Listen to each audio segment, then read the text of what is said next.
in the world that we live in today, and a lot of people don't want to hear this, but it is what it is and it's factual.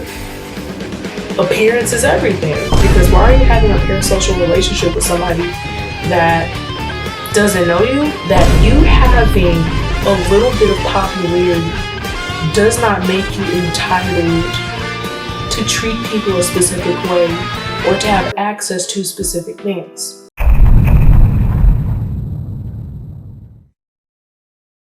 Ooh, is this thing on? Yeah!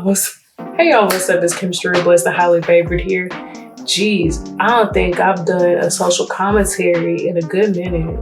Because originally I was going to do one on anime, but I ended up turning that into like a episode.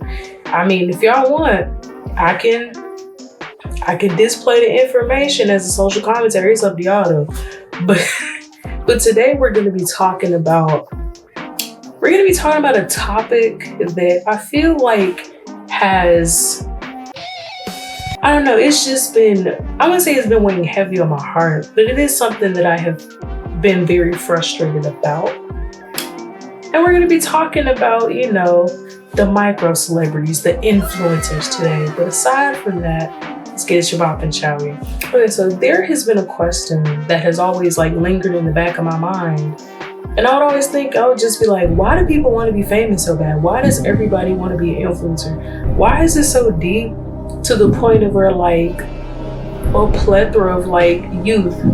Because I remember it was somewhere somebody did a whole study or something from different countries and asked them what did they want to be when they grew up. And I think China, some younger people in China said they wanted to be astronauts.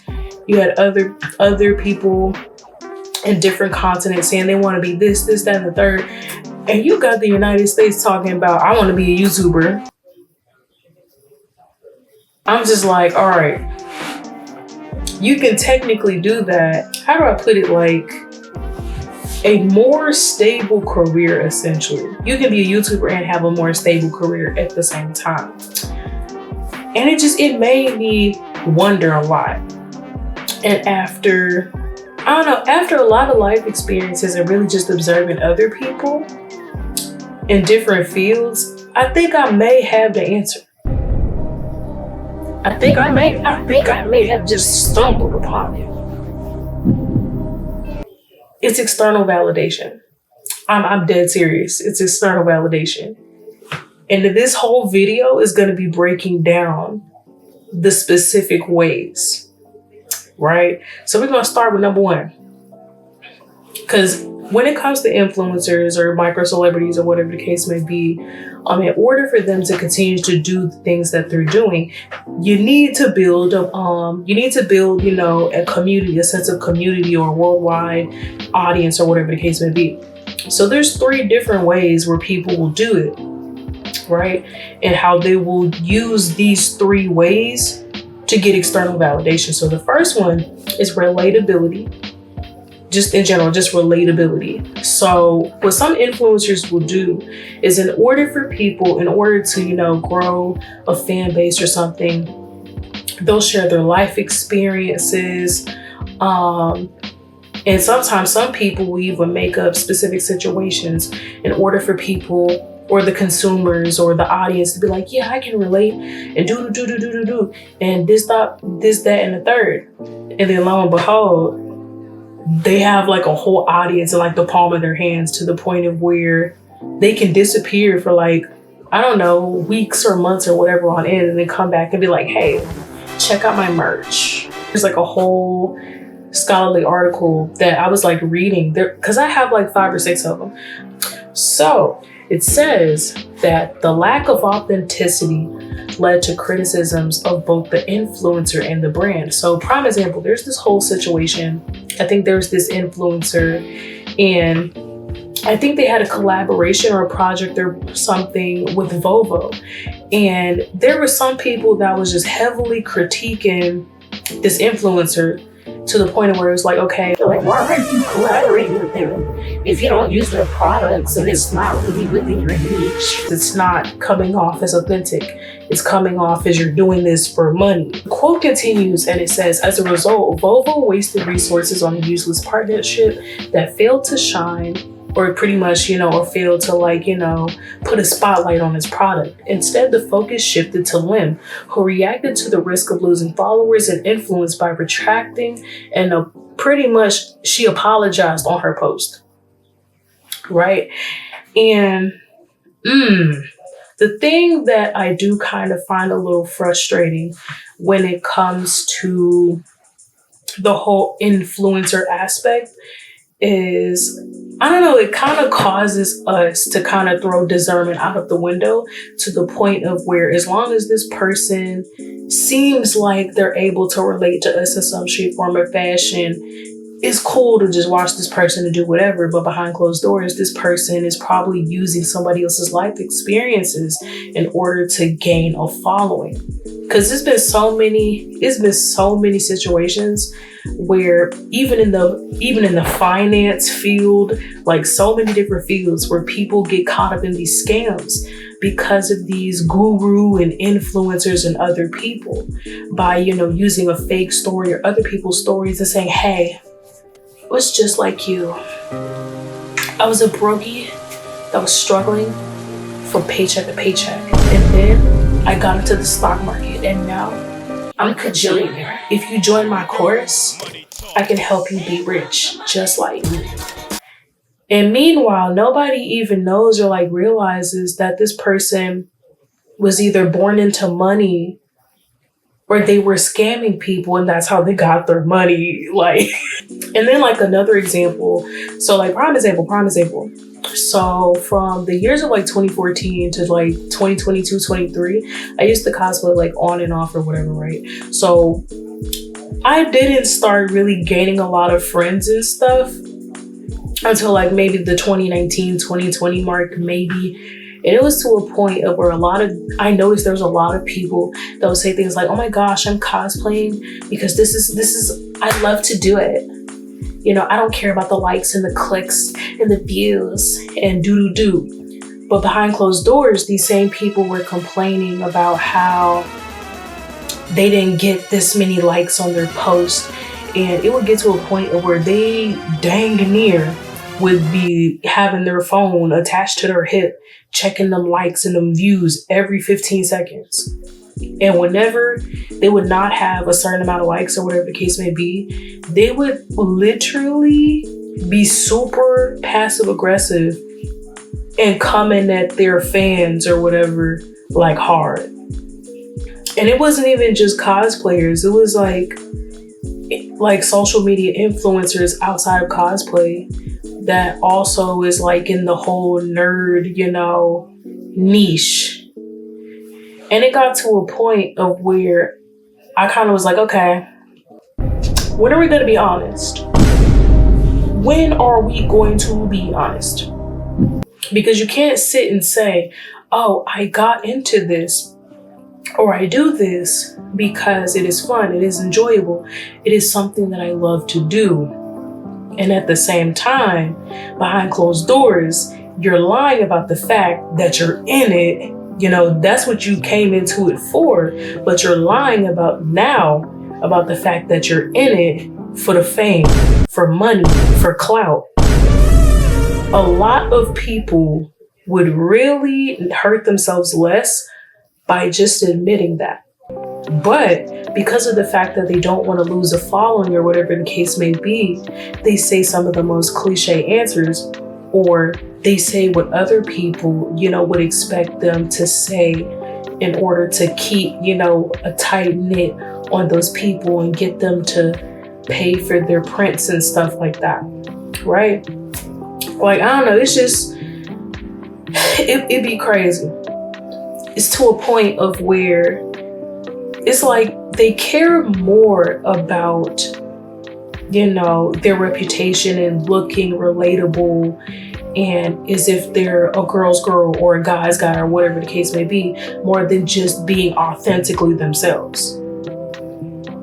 And this is really just any social media influencer industry or area. It doesn't matter if it's clothes. It doesn't matter if it's gaming. It don't matter. No. A rubber band in this thing broke. Dang. My bad, y'all. My sister made me this really cool bracelet, and one of the rubber bands had broke off. Now we're gonna jump to aesthetics. So, what I mean by aesthetics is something that I would notice a lot, especially on TikTok. Like before, TikTok morphed, into what it is. When it was Vine, then Musical.ly, then TikTok. Before it was that, IG, like Instagram, had that bad. YouTube did, but not as much as Instagram. So you have your different niches and aesthetics. You have, emo content creators and things of that nature.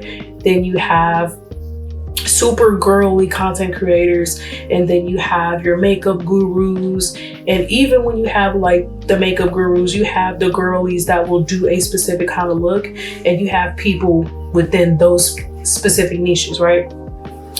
And there's this quote. Once again, we're back with the quote. So according to them, they pretty much say, consumers use products and brands to express themselves, transmit their identity, or signal their belonging to social groups to increase self-congruence, or pretty much, consumer product congruence. They also select products or brands with images that align with their actual self or their ideal self, or, the person that they imagine themselves to be in the back of their mind, right? And when it comes to social media influencers, the relationship between their audience and those influencers, or whatever the case may be, it's no different. Like me as a consumer or just a human being, and I like girly stuff. I'm a Christian. So I'ma automatically gravitate towards people that, especially if they're like influencers and stuff, I'ma automatically gravitate towards people that, are not only Christians, but people that like girly stuff and so on. Or if I like social commentaries and I like learning brand new information, I'm gonna gravitate towards people that talk about a bunch of like conspiracy theories or like fun facts and stuff like that. Like I'm going to automatically gravitate towards that because I align with some of those things. So when I was cosplaying, something that I noticed a lot of, within the cosplay community at that time, aesthetics are everything. When it comes to, influence and stuff like that, aesthetics are everything. People will rock with you because they like your aesthetics. It's like appearance, they'll notice, stuff appearance wise first before they even get to like your opinion, the personality and things of that nature. Because all it takes is somebody seeing a costume of yours or a gameplay of yours or whatever the case may be, and then kablowy, kajowy, they subscribe or something like that. Like in the world that we live in today, and a lot of people don't want to hear this, but it is what it is and it's factual.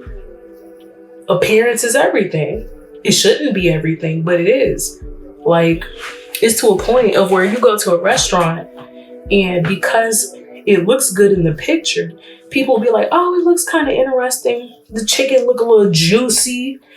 Let me try some. And then next thing you know, they try it and then the chicken ends up being bad and now they wasted their money. Like, graphics or just the way things look appeal to people a lot. Like even when I was in school for graphic design and I graduated, like visual appeal hits home a lot for people.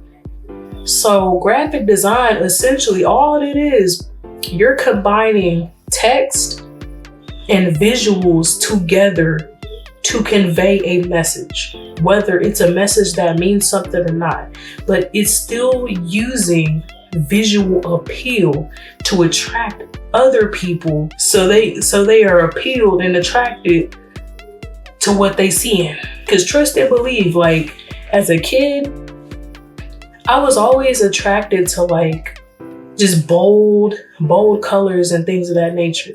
It's no different for other human beings. All human beings are literally attracted to like visual appeal. And that's just what it is. So how influencers use aesthetics or visual appeal, you know, they use it sometimes as a form of marketing in order to also gain, you know, that fan base or whatever and so on, right?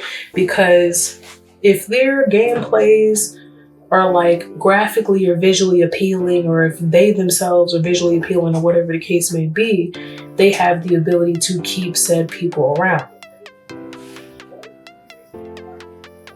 I'm not saying that's the case for everybody, but I'm just saying that's the case for a good chunk, just like from a general aspect. The thing that's really tricky when it comes to the aesthetics or visual appeal aspect is, and I've seen this way too much for my own good online.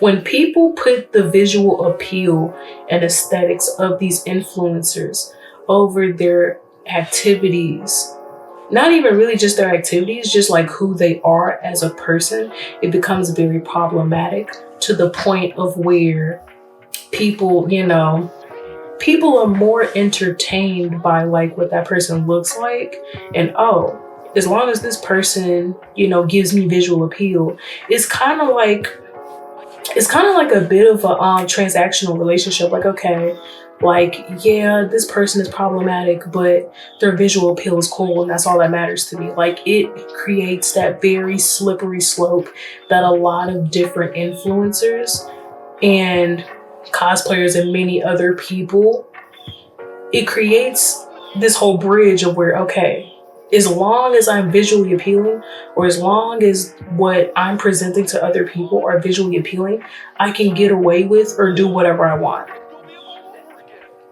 And it shouldn't be like that at all. Last but not least, the third one is activities or like public opinions or biases and so on. So like prime example. So in order for some influencers to gain, you know, that audience or whatever the case may be, what a good portion of people will do, especially when they're trying to keep, you know, that you know, fans or whatever within that niche, is they'll do specific activities or give specific opinions, and they'll even hold back their general opinion because they know that, you know, whatever opinion they have will make people feel some type of way and like unsubscribe from them. So once again, we're gonna use another quote from another scholarly article. So once again, from the social media influencer's reputation, developing and validating a multidimensional scale. So according to them, they verbatim, they say influencers give consumers familiarity, and consumers grant them credibility because they are sharing their own experiences and lifestyles. Influencers also affect consumer decision-making, opinions, attitudes, and behaviors, and thus using them in marketing is considered a more effective strategy than many others. So it's not even just public opinions in this regard. It's also just like marketing as a whole. Because I'll never forget so if anybody knows me personally, I love wrestling. Like I watched wrestling since I was little. Like it was like way before. It was before like John Cena and CM Punk was beefing. Like 2000. From like 2010 to like 2012, like around that mark was when I started watching wrestling. And there was this infamous show called Total Divas. And long story short, there was this one episode where one of my favorite wrestlers, Her name is Naomi. But long story short, Naomi pretty much, she didn't have her wedding band on. And her husband was like, why don't you have your wedding band on? Do, right? And something that she said stuck out to me. And I think she has said that it helps with marketability.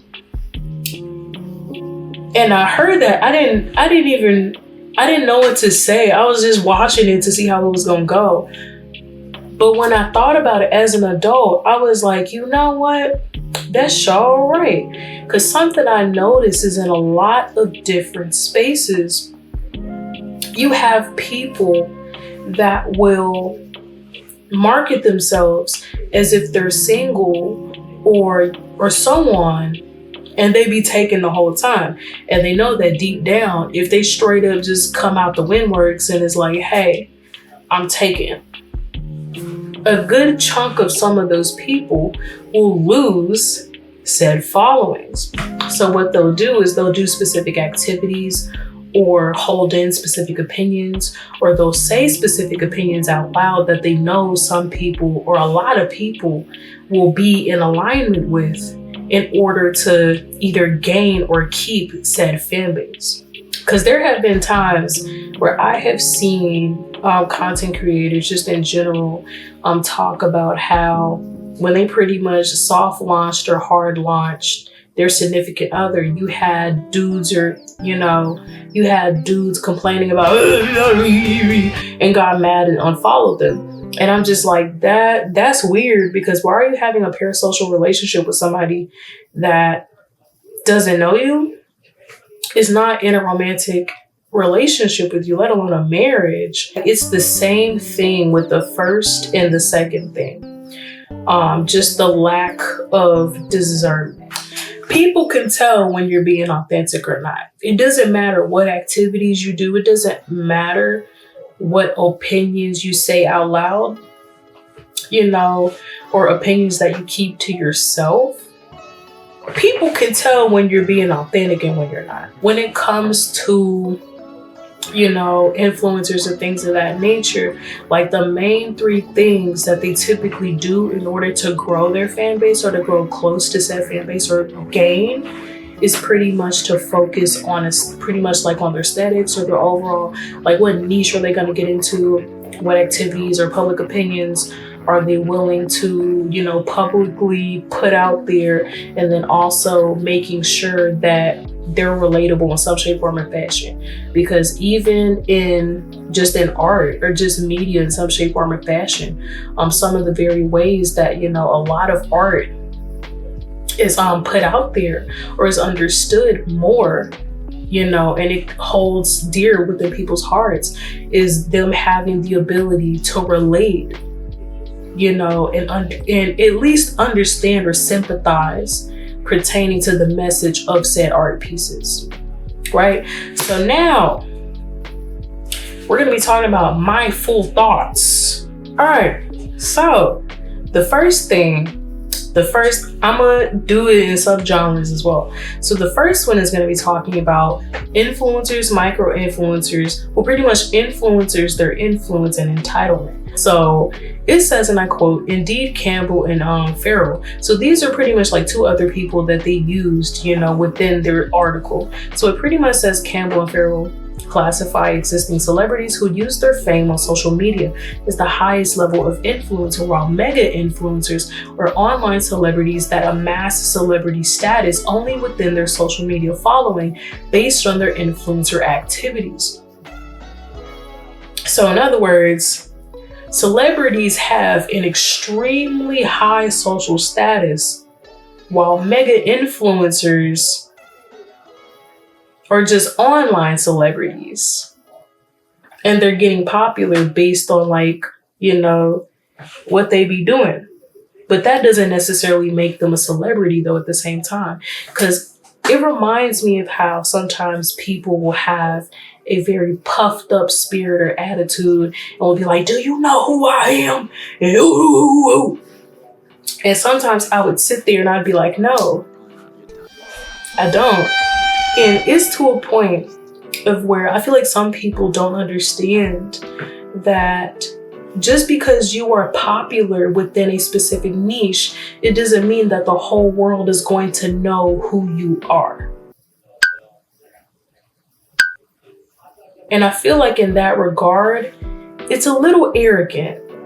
In my opinion, it's a little arrogant, because to insinuate that everybody knows you when in reality only a certain amount of people know you, I feel like it's like very problematic, because of the sole fact that, I don't know, it's just a habit I notice is those same people will like go to restaurants, because I've heard of like tiny little incidences of people going to restaurants or other places and people kind of being rejected, and that person will be like, do you know who I am? I am Bula Peep. And the person that works there is like, I don't know who you are.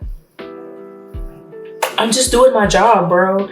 And that person, that influencer or whatever, would literally try everything within their power to try to get that person fired just for like doing their job, which is like insane.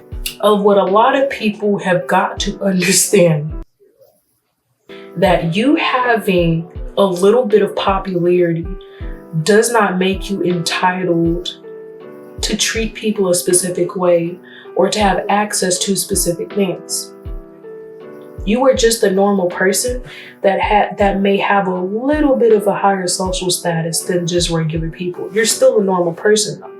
You're human just like us. This whole thing, from a Christian standpoint, reminds me of Proverbs chapter 16, because throughout that whole thing, it talks about the significance of honesty and humility and wisdom. I mean, that's just the book of Proverbs in general. But in Proverbs 16:18, verbatim, it says, so this is editing Kim. Look at me struggling to remember that second part. But it says, pride goeth before destruction, and a haughty spirit before a fall.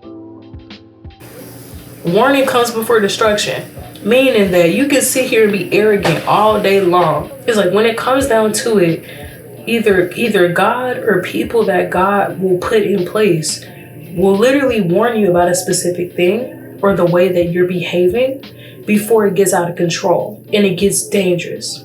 I mean, it's happened a plethora of times in the Bible. People felt like they were just big and bad and doobie-doobie-doobie-doo, only to get taken out. Like, that's literally what happened to King Sennacherib in the book of Isaiah. When verbatim, like, he literally, like, one of his men pretty much was like, tell Hezekiah that his God wasn't not going to do nothing and they were going to get wiped out. When Isaiah straight up said, you thought you ate, but the plate was full, because in the aftermath, you're going to die by sword. And the next day, 185,000 of King Sennacherib's men, an angel of the Lord, took them folks out. They was dead by morning. Then King Sennacherib, who was the king of Assyria, he got killed by both of his sons and they ran off. His own arrogance and disrespect of God got him taken out. So another thing is just a good chunk of influencers just not being honest about why they want to be famous. Because deep down, a good chunk of them want the benefits of fame. So there's this whole quote, I think it's from this article called The Desire to Be Famous. I read it, because it was a little curious. I was a little nosy. It was a fun little read. So I was reading it, and it was one quote it was actually two quotes, that stuck out to me a lot. But the first one says, fame is deeply attractive because it seems to offer very significant benefits. The fantasies go like this. When you are famous, wherever you go, your good reputation will precede you. Fame will mean other people will be flattered and delighted, even if you are only slightly interested in them. They will be amazed to see you in the flesh. They'll ask to take a photo with you. They'll sometimes laugh nervously with excitement. And this is the thing. In some shape, form, or fashion, everybody wants to have the ability to make money and to have specific benefits when it comes to life. But a lot of people realize that not just early on, but just in general, you could have everything that you desire. Sooner or later, you gonna get tired, you gonna feel lonely, and you gonna feel like people are fake. A lot of celebrities came to that conclusion sooner or later, to the point of where they keep echoing the sentiment of there's no friends in the industry or something like that. And even in the book of Ecclesiastes, Solomon echoes the same thing, because the whole thing in Ecclesiastes, when it first starts off in the second verse of chapter 1, saying literally hevel, everything is hevel, like everything is meaningless. Because I think hevel in Hebrew, because I read it somewhere that hevel is pretty much like a vapor of nothingness or something like that, but pretty much is saying all of this means nothing. I had the women, the money, the clothes, the fame, because I was the king. I had all this stuff, and I still feel empty on the inside. I'm sorry, I just randomly, because I was recording it out of nowhere, the computer monitor went black, and I was like, from the screen to the ring. It was to a point, it was a consistently echoing thing in the first 2 chapters of Ecclesiastes, where Solomon was like, I did everything I wanted. I followed the pleasures of my heart, and I feel numb. I don't feel nothing. Like, everything is meaningless. Like, I didn't really understand the meaning and purpose of life like I thought I did, essentially. And the thing about it that a lot of people aren't being honest about is when it comes to being famous, they're not doing it for the love of the game and do. They want clout. They want a bunch of money. They want everybody to scream their name and blah, blah, blah, hoopla. Right? Because I think when I was younger, I always questioned what was the point of celebrityism, whether it was a big celebrity or a micro celebrity like influencers and stuff. Like, what's the point? What's the point? Like, you're human just like me. The only difference is that our tax bracket and social status are different. You're still human though. And it's something I think I eventually had to realize is that this point stems with the upcoming point that I'm about to say now. The reason why so many people want to be famous and they want to be popular and they want to be liked by everybody and they want to have the fame, the money, the cars, the clothes, etc. And it's literally, like I said, external validation. It's wanting to be validated and deemed worthy in society. So there's this whole, once again, we're back with the quote. Okay, so there's this whole article that I was reading, and it's called Fame and the Social Self. The need to belong, narcissism, and relatedness predict the appeal of fame. So according to this article, it literally says, like in their whole prediction and whatnot, it says, we predicted that increased belonging, pretty much, the need or desire of wanting to belong somewhere or in something, that increased belonging needs would predict increased appeal of all aspects of fame, because fame or being famous per se may be a powerful draw for those with a strong desire to be a valued group member. However, in step with prior research, we predicted that narcissism would be linked to self-promotional aspects of fame, such as recognition and status. So in other words, all they care about is me. Are you promoting me? Am I more popular than you?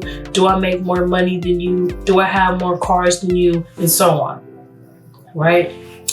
And the reason why I say that deep down, it's the desire of wanting to be validated or deemed worthy is in society, whether it's dating, whether it's in the workplace, regardless of anything, we always talk about feeling worthy or being good enough. to the point of where if we face rejection, we don't feel like we're good enough. If we're neglected, we don't feel like we're good enough, or whatever the case may be, when in reality, those things have nothing to do with us. It really has everything to do with the people that we're around. Like, you can literally be the right package, but at the wrong doorstep. Period, right? And deep down, everybody in some shape, form, or fashion wants to experience, that sense of belonging, or feeling like they found a safe space where they can go and talk and do whatever they want to do, right? But the thing about it is that society, or the world, does not determine like our individual or self-worth. Like, as a Christian, other people don't validate who I am. God validates who I am. Even in Ephesians chapter 2, verses 8 through 9, it says, like, verbatim, that it's not you or your works that saves you. It's God's grace that saves you. It's God's grace and faith that saves you, and that deems you good enough. All throughout the Bible, you had people that God used that was wilding out here. And even if, like, for example, like Gideon, at one point, Gideon was like, I'm the weakest of my family. What you want to use me for? And God was like, okay, I'm still going to use you though. I chose you. I didn't choose everybody else. I chose you. Same thing with Moses. Moses felt like he wasn't good enough. And God validated him and said, yeah, I chose you. Not Billy Bob, not Sally Sue, not, I don't know. I didn't choose them. I chose you. So take you and your brother Aaron, take that staff and go do my will. You got this. You're good enough. And so on, right? So I feel like that is the true reason why so many people consistently want fame, or to be popular, to be influencers, or whatever the case may be, or they want to be seen. Because nobody really wants to be the underdog. Everybody talks a mean game about, I'm the underdog and but when it comes to experiencing things that the underdog experiences, such as being doubted, such as being looked down on, such as being unpopular, nobody likes that feeling. Some people had to, deal with with that experience and so on. And they're okay with it, because at the end of the day, they don't need external validation to validify who they are, because they have internal validation. Right? They're secure. They're secure in who they are. And don't get me wrong. There's nothing wrong with, with external validation, such as like, if you made an impact on somebody, that person is saying, hey, you made a huge impact on, my life, or whatever the case may be. There's nothing wrong with that. But the problem is when that external validation morphs itself into something ugly. To the point of where you have influencers and other people lying about why they do something. To the point of where they deceive people and they scam people and they lie to people in order to grow and get or keep said audience. Or they start going crazy and they start doing the most. But I say all this to say that, just in my opinion, hold up, let me, yes! Oh, I say all this to say, say this. It is very important to be honest and intentional about what you do in life. Because like I said, in the very beginning of the video. You could be an influencer, content creator, things of that nature, and have like a consistent or more stable career or source of income while also doing those things. Because that's what, I'm doing multiple things, multiple different projects myself. But you have to be honest about why you're doing what you're doing, because a lot of people can tell if you're being for real about what you're doing or not. Because it is very easy for people to sit in front of a camera and to smile and then say specific things. And people, that don't have discernment will take that person's words for face value and say, oh my gosh, this person's keeping it real and blah, blah, blah, and hoopla, hoopla, hoopla. But behind closed doors, this person is laughing in everybody's face and saying, look, I got these boys. Now they're buying my merch and doing all this and yada, yada, yada. Just be honest about why you're doing what you're doing. If you want popularity or whatever the case may be, just be honest about it. I myself would personally, hold on. I feel like a bug has bit me on my nose because my nose has been itchy for the past couple minutes. That bug did its big one, and once I find it, it's a wrap. It's literally the same way, like in 1 Corinthians chapter 14, where Paul was like consistently calling out the Corinthian church about being orderly because everybody was all over the place. Everybody was all over the place and was spewing a bunch of lies. And it was to a point of where Paul was like, okay, if you claim that your prophecy came from God, it needs to have a confirmation that it's from him. If not, shut that yap. Be quiet. Be quiet, because God is a God of order. And what y'all got going on is not it.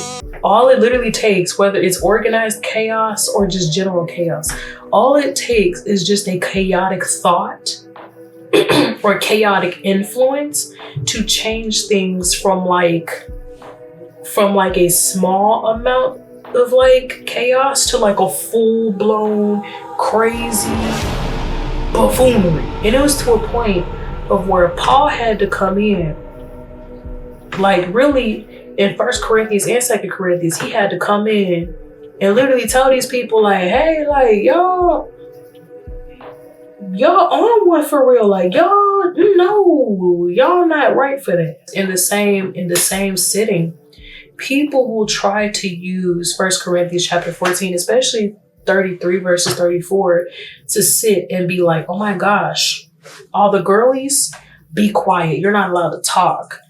When in reality, it's like the reality of it is the sole fact that like Paul was literally telling everybody that wasn't telling the truth to be quiet.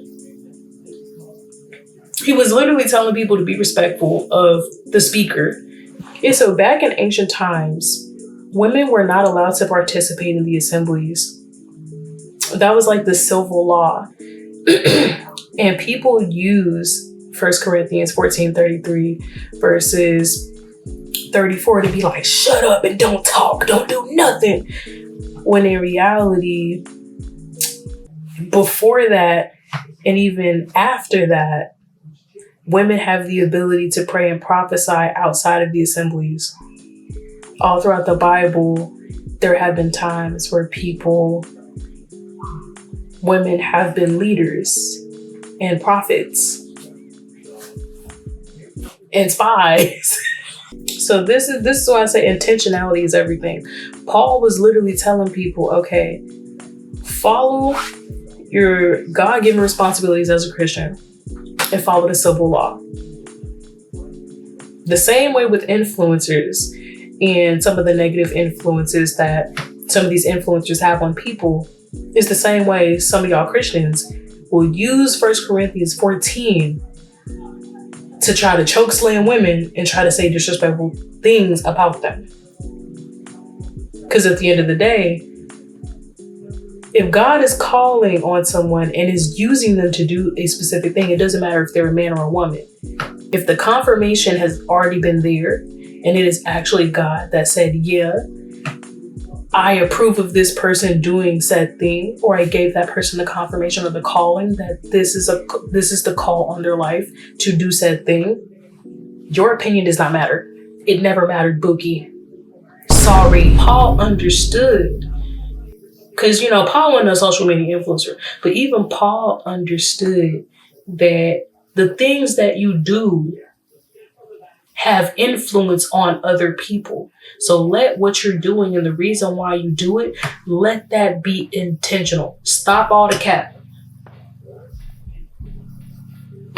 Because, I don't know, it got to a point of where the more I saw, it's like the more things I saw and the more conversations I saw within a lot of different spaces, it caused me to want nothing to do with it. I'm like, okay, I don't have time for the theatrics.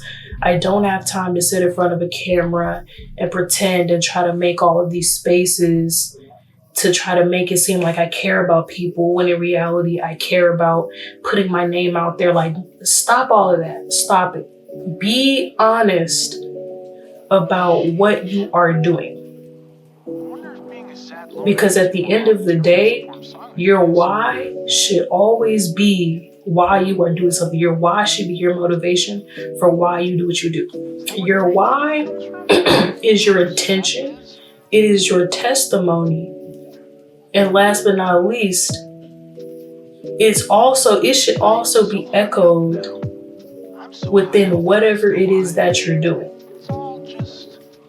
If people cannot tell your why and whether or not you're passionate about what you're doing, whatever the case may be, if people cannot figure out, like, oh, this person is very passionate about what they do and they're very authentic and blah, blah, blah, hoopla, hoopla, hoopla. And even when they use discernment, if they can not discern that you are a good person and you're being honest, you should really evaluate why you're doing what you're doing. Because within my years of watching content creators or being around people and just listening to different tones and so on that people have, sometimes it's very easy to be able to decipher the intentions of specific people. Sometimes it's a little harder because some people are very good at deceiving other people. But still, at the end of the day, if you're an influencer, whatever the case may be intentional and honest about why you do what you do. And also understand that there's nothing wrong with wanting validation or to have reassurance or whatever the case may be. That's normal. As human beings, that's something we desire. But at the same time, don't let that desire of wanting to be validated lead you down the wrong path. That's all I would say. But if you like this video, go down, press the like button, share your thoughts down below, things of that nature. But aside from that, I'll see you guys in the next video. All right, bye guys.